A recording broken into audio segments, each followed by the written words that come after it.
sors de Bordeaux Sciences Agro, une école d'ingénieurs.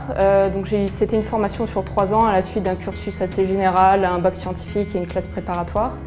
Et donc je suis diplômée ingénieur agronome en gestion des espaces agricoles. Et par la suite, j'ai eu 2 premières expériences professionnelles avant de rentrer à la Chambre d'agriculture, mais plutôt dans le milieu de la recherche.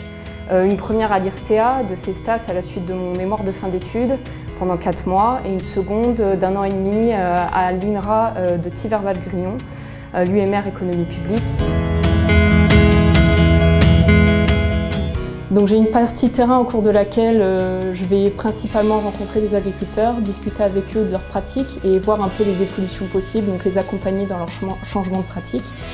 Et je vais aussi faire des suivis de parcelles. Donc en ce moment, ça dépend beaucoup de la campagne culturelle, mais en ce moment je me focalise beaucoup sur des couverts d'interculture. Et donc je vais mettre en place des vitrines à destination des agriculteurs. Je vais faire aussi des observations terrain et aussi des pesées. Et puis il m'arrive aussi de mettre en place des événements assez particuliers, donc que ce soit pour les agriculteurs ou aussi pour le grand public. La première appréhension que j'ai eue avant de rentrer à la Chambre d'agriculture, c'était de me retrouver un peu seule sur mon poste, ce qui était totalement faux puisque en fait, j'ai intégré réellement une équipe de 9 collègues hyper motivés et avec une réelle entraide, donc c'est un côté un peu rassurant. Il faut être patient, persévérant et surtout à l'écoute des points de blocage des agriculteurs. Donc il y a un côté social important dans ce métier.